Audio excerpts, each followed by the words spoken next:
I've lived in this house for 3 years. It's small, quiet, and tucked away on a dead-end street. I rent it from an old couple who moved down south.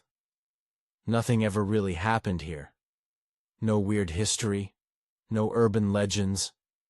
Just a boring old house with creaky floors and an attic I never had any reason to go into, until I noticed the light. It started one night around 2 a.m. I was up late reading. The soft glow was subtle, just enough to catch my eye. I looked up the staircase and saw it seeping under the attic door. This soft golden light. It looked like someone had turned on a bulb up there. I figured maybe the wiring was faulty, or maybe I left the switch on during the move. I hadn't been in the attic since. The next morning, I went up to check. The pull-down stairs groaned as they unfolded. Dust hit my face like flour. I climbed up, ducking my head into the dry, stale space. There was a single, yellow light bulb, hanging from the ceiling, the kind with a chain to pull. It was off. Everything was still. Boxes, insulation, a cracked mirror leaning against the wall. Nothing unusual. I pulled the chain, just to see. The light came on with a buzz. Same warm glow I'd seen. I pulled it again. Off. No big deal. But that night, the light came on again. This time, I stayed at the bottom of the stairs, watching it. It flickered once, like someone had walked past it. I didn't go up. I told myself it was electrical, just wires. I emailed the landlord the next day, but got no response. Over the next week, it kept happening. Always around 2 a.m. Always the same soft glow. I started keeping a flashlight by my bed. One night, I waited. At exactly 2:07, the light came on. I walked to the base of the stairs and listened. Thump. Just one. A soft footstep above me. I froze. Every hair on my arm stood up. I held my breath, trying to hear more. But nothing followed. No scurrying, no creaks. Just silence. I told myself maybe something fell. The attic's probably full of junk. Still, I didn't sleep that night. I called an electrician. He came the next day and said the wiring looked old but fine. Could be a short, he said. Or the switch is just faulty. I asked him if he heard anything up there while he worked. Nope. Quiet as a grave. Funny choice of words. A few nights later, I was watching TV when I heard a soft, dragging sound above me. Slow and steady.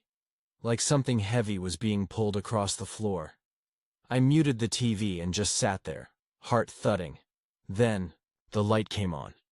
I grabbed my flashlight and stood under the attic stairs again. The dragging sound stopped. Then nothing. I didn't sleep. The next day, I bolted the attic shut. I nailed the panel closed, covered it with a dresser, told myself it was done. But the next night, the light came on again. I know what you're thinking. How could I see it if it was bolted shut?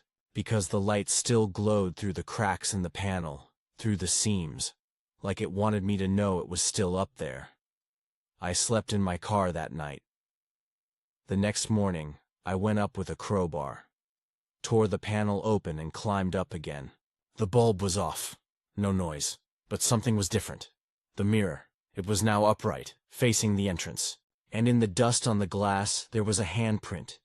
Small. Like a child's. Pressed flat in the center.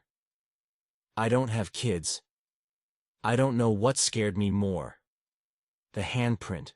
Or the fact that I knew I didn't put the mirror like that. I moved. Out 2 days later. Broke the lease. Lost my deposit. Sometimes I drive by the house out of curiosity. I don't know why. Habit, maybe, or morbid interest. Last week, I passed by just after sunset. The house was empty, grass overgrown. But as I slowed to look, I noticed it again. That same faint yellow glow, leaking out from behind the attic window. I haven't driven past since, and I still wonder. What if I had pulled the mirror aside? What would I have seen standing behind it? I don't usually stop at gas stations late at night. I'm not paranoid, just cautious. But that night, I had no choice. I was driving back from my sister's wedding, 4 hours out, and the highway was nothing but darkness and radio static. I hadn't seen another car in miles. When the fuel light blinked on, I pulled off at the next sign that promised gas. The place looked like it hadn't been renovated since the 80s. Flickering lights, an empty parking lot, a single pump. It was one of those places you glance at and immediately think, keep driving. But I didn't have the fuel for that. There was a girl sitting on the curb outside the station store smoking, maybe early 20s. She had long, tangled black hair and wore a leather jacket. I wouldn't have paid her much mind if it hadn't been for the necklace. It glinted in the fluorescent light. Thin silver chain, delicate, with a teardrop-shaped pendant hanging low. The way she kept touching it, over and over, made it stand out.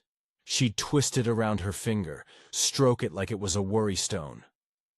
I caught myself staring too long. She looked up and met my eyes.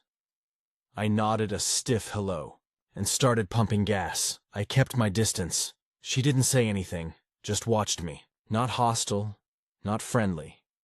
Just watching. When the pump clicked off, I looked back. She was gone. I figured she'd gone into the store.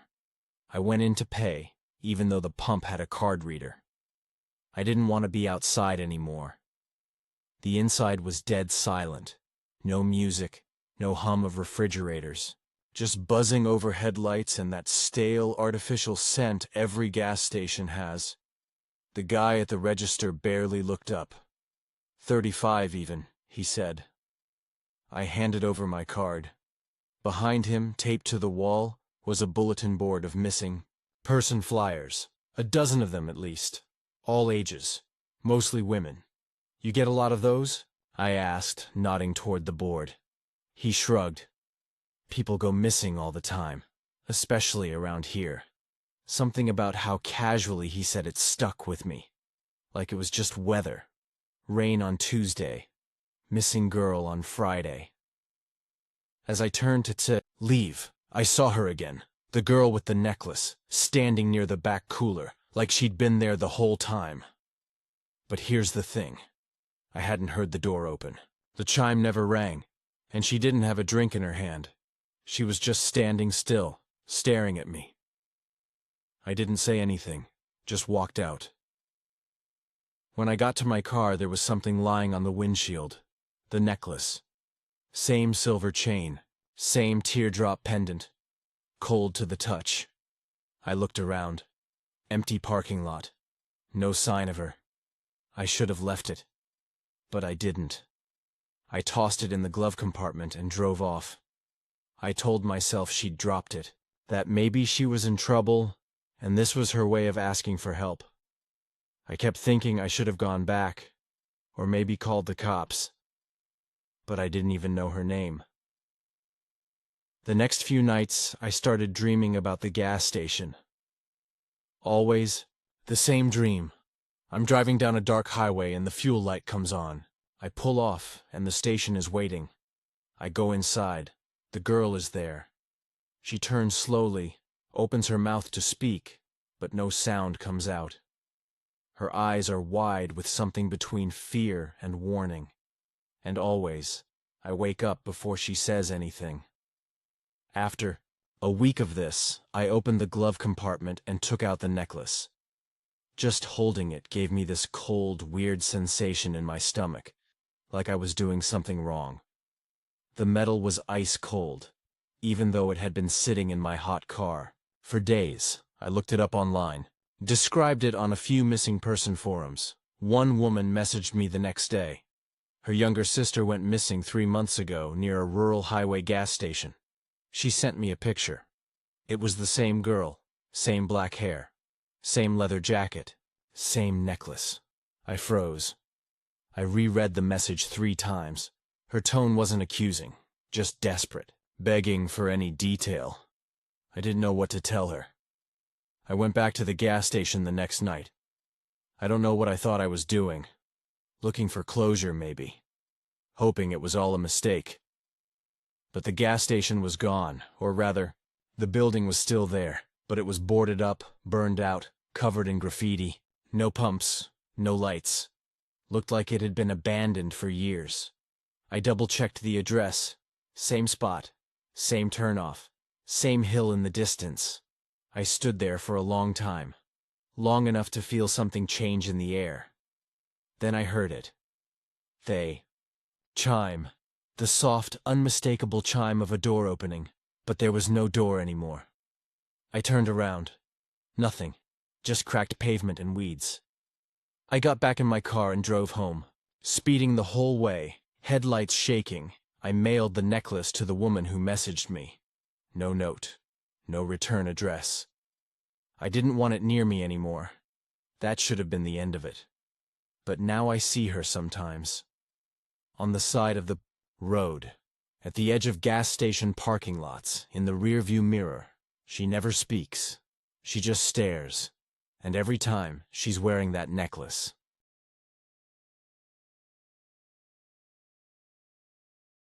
I didn't plan to stay at the motel. It was a last-minute decision after a 12-hour drive that turned into 15 thanks to road construction and rain. My phone was nearly dead, my eyes were heavy, and the interstate exit sign for a 24-hour motel looked like mercy from the road gods. The place was called Pine Rest Inn, one of those generic roadside motels where the neon buzzes louder than the TV. I pulled in, parked under a flickering floodlight, and checked in with a tired man behind. Bulletproof glass. He didn't ask questions, just handed me the keycard for room 209 and said, "Elevator's out. 2nd floor, around back." The lobby smelled like bleach and mildew. The air outside was warmer than I expected, like it hadn't decided if it wanted to be summer or fall. I climbed the stairs with my bag, feeling the ache in my knees and shoulders. Room 209 was at the far end of the building. The keycard stuck a little in the slot, but the door opened with a heavy groan. The room smelled like old cigarettes and carpet cleaner. I didn't care. I locked the door, turned on the bedside lamp, and collapsed onto the bed without even pulling down the covers. I woke up a few hours later. It was pitch black. The clock said 3:12 a.m. I didn't remember turning off the lamp. I sat up slowly. The room was dead silent. That's when I noticed it. The necklace. It was lying on the nightstand beside me. A simple chain, thin and silver, with a round, amber-colored stone set in a tiny metal cage. I stared at it for a few seconds, my brain not fully awake. I was sure it hadn't been there when I fell asleep. I picked it up. The chain was warm. It was the kind of warmth that didn't feel like metal from a sunlit dashboard. It felt lived in, like it had just been taken off someone's neck. I dropped it. It hit the tabletop with a soft click. I told myself it had been left by the last guest. That housekeeping missed it. No big deal. But my chest felt tight in a way that had nothing to do with the long drive. I turned the lamp back on and scanned the room. The closet was open and empty. The bathroom was clean and unoccupied. Nothing under the bed. No adjoining door. I left the light on and got back into bed. I must have fallen asleep again because I was jolted awake by the sound of the shower running. My heart went ice cold. I sat up, eyes fixed on the closed bathroom door. Steam curled from the crack beneath it. Water hissed against tile. I hadn't turned it on. I was alone. I knew I was alone. I got up, walked to the bathroom door slowly, barefoot. My hand trembled as I reached for the knob. The second I touched it, the water stopped. Silence again. I opened the door. Empty. dry floor, no steam, no condensation on the mirror. But the smell, that hot metallic smell of fresh water, lingered in the air. I didn't sleep the rest of the night, just sat there with all the lights on, waiting for the sun to rise. At 7 a.m., I packed up and went to the front desk to check out. A different clerk was there, an older woman with tired eyes and a permanent frown. "I stayed in 209, I said. "I think someone left this behind." I placed the necklace on the counter. Her eyes widened slightly when she saw it. She didn't reach for it. 209, huh? She said, voice low. "You sure?" "Yes. Last night." She stared at me for a few seconds, then gave a small, cautious nod. "Thought we stopped renting that one out." "What do you mean?" She looked around the empty lobby, then leaned in slightly. "Back in March, a woman stayed in that room. Traveling alone. They found her a few days later, still in bed. Looked peaceful, but something was off. Like she didn't die in her sleep. Just stopped being alive. No trauma. No drugs. No health issues." She glanced at the necklace. She was wearing that when they found her. I took a step back. "They cleaned the room," she continued. "Locked it up. But sometimes," she hesitated, "things turn up in there that shouldn't be." I left without another word. I drove for an hour before pulling over at a gas station. I needed coffee, air, something normal. When I got back to my car, I froze. The necklace was hanging from my rearview mirror, swinging gently. I didn't bring it. I know I didn't. I left it at the front desk. I ripped it down and tossed it into the trash bin outside the gas station. Then I got back in the car, heart hammering, and drove until I hit the state line. I didn't tell anyone, not at first. I felt crazy. But I started checking reviews of Pine Rest Inn. Most were one-star complaints about bugs or bad towels. But then I found a comment on a travel forum buried deep. "Room 209. Avoid it. Found a necklace on the nightstand. Strange things happened. Couldn't sleep.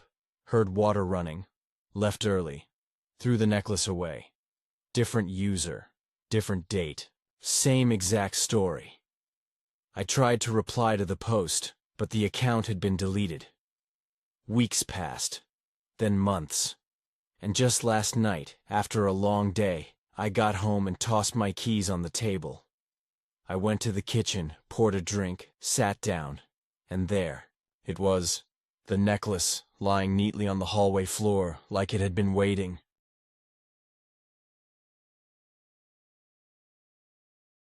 It started with a phone call from my landlord.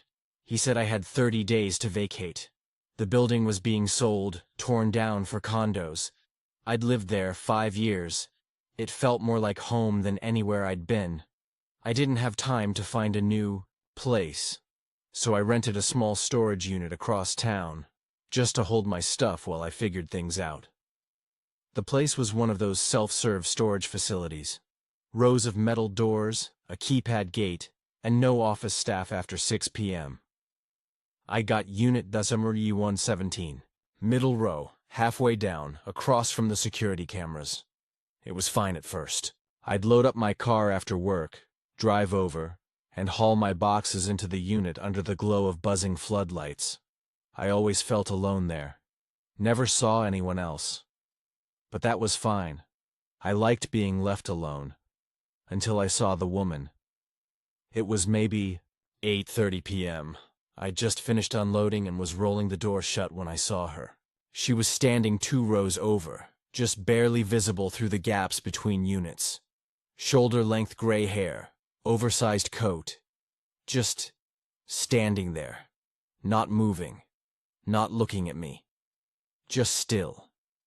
I paused, hand on the door. Something about the way she stood made me uneasy, like she wasn't really waiting, more like she'd been placed there. I pulled the door shut and walked back to my car, keeping her in the corner of my eye. She didn't move. The next night, I came earlier. The lot was empty. I unlocked my unit, flipped on my flashlight, and started stacking boxes. I kept glancing behind me.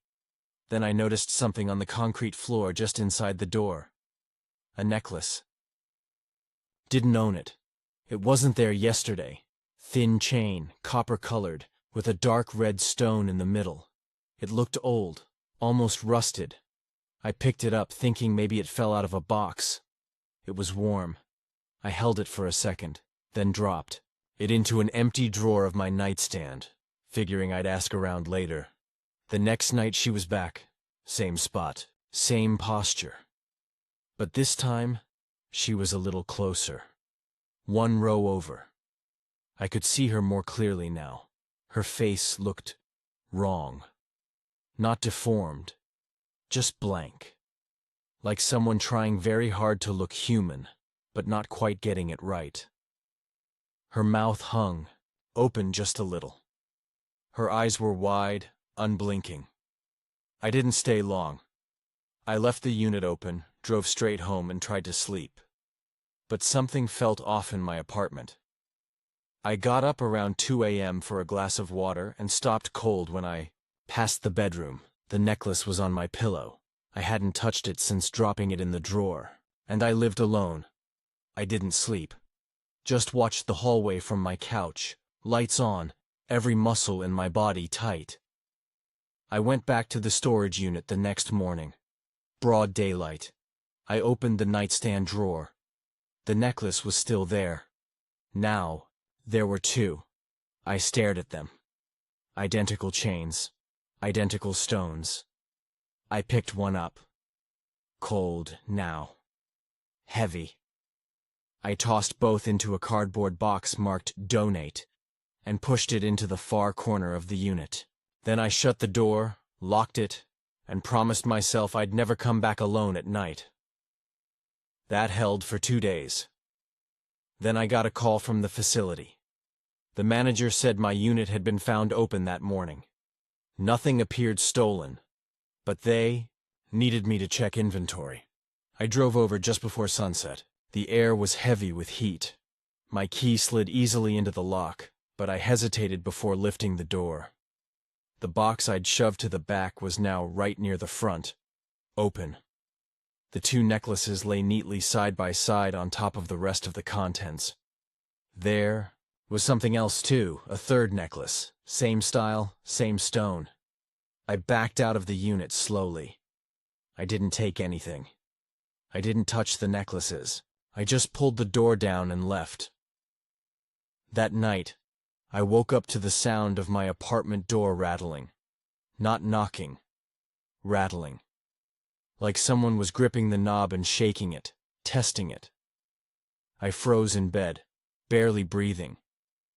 Then it stopped. Waited. Maybe 20 minutes.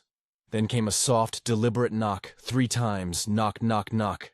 I didn't move. I couldn't. My chest felt like it was caving in. I called the police.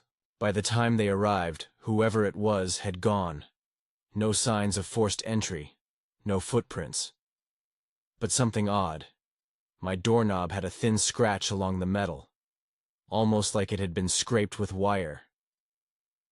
I didn't mention the necklaces. The next day, I moved my things out of the storage unit, paid the early termination fee, and didn't argue. I didn't care. I just wanted to be done.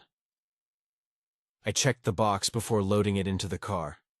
There were 4 necklaces now. No note, no explanation. Just growing in number like something multiplying, when left in the dark. I left the box behind. I stayed with a friend for a few weeks after that, eventually found a new apartment across town. I don't go to storage facilities anymore. I don't leave things in boxes. But sometimes, when I'm out walking, I'll see a woman across the street. She's always wearing a large coat, even in warm weather. She never speaks, never follows, but her face is always turned toward me, and around her neck is a necklace. Copper chain. Red stone. I've never gotten close enough to count them. But each time I see her, there's one more.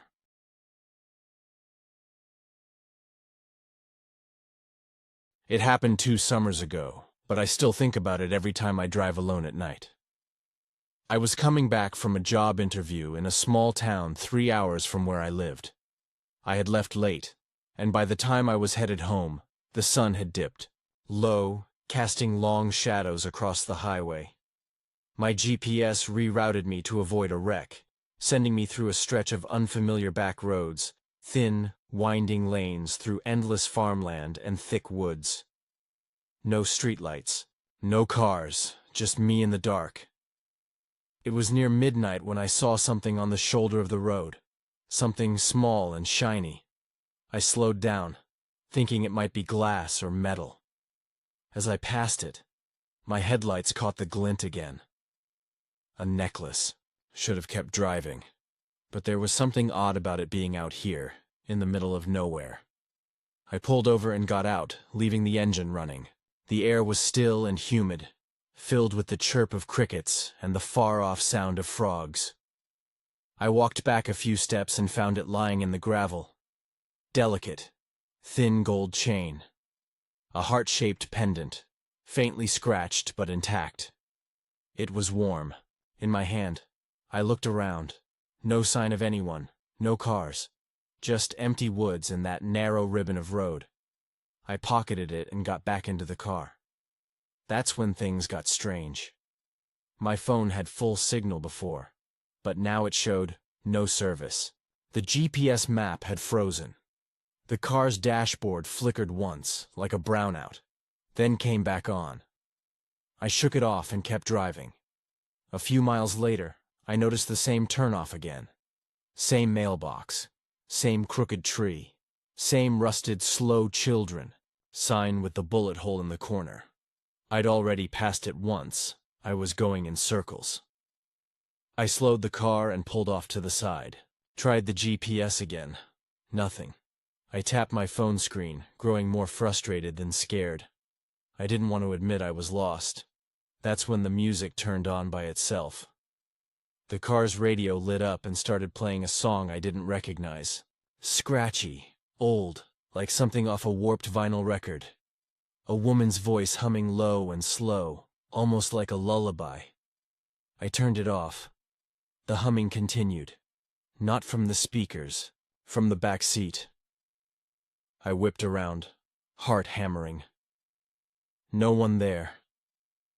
But the necklace I'd picked up? It was gone. I stopped the car and got out, slamming the door behind me, trying to catch my breath. My mind was racing, telling me I was overtired, paranoid, imagining things. Then I saw the woman.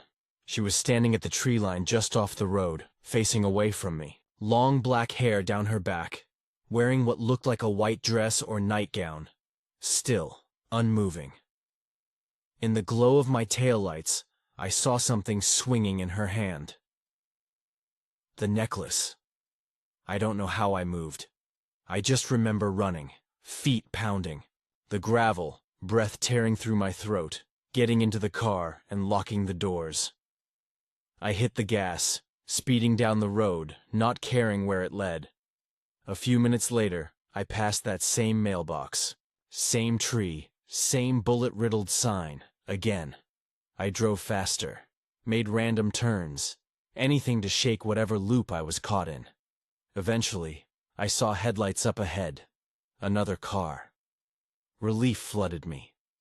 I flashed my brights and pulled over as they approached. They slowed, rolled down the window. It was a woman, maybe in her 60s, alone. "You okay?" she asked. "No. I found something. A necklace. I think someone's following me." Her face shifted slightly. Not alarmed. Almost resigned. "Was it gold? Heart-shaped?" she asked. I stared at her. "Yes." She sighed and looked past. Me down the road. "You're not the first," she said. "And you won't be the last." She reached into her glove compartment and pulled something out. A small cloth bag. Inside were necklaces. Dozens of them. Different styles, different chains, all worn, all old. I collect them when I can, she said. People leave them behind when they get out, if they make it out. She held out the bag. You need to return it. I don't have it anymore, I whispered. She nodded slowly, like she already knew. Then she'll keep following. Before I could ask anything else, she drove off. I didn't sleep that night. I kept driving until the sun came up. Eventually, the GPS came back. The road spit me out onto a familiar stretch of highway like nothing had happened. But when I stopped for gas and opened the glove box to get my wallet, the necklace was there. Right on top. Same gold chain. Same heart-shaped pendant.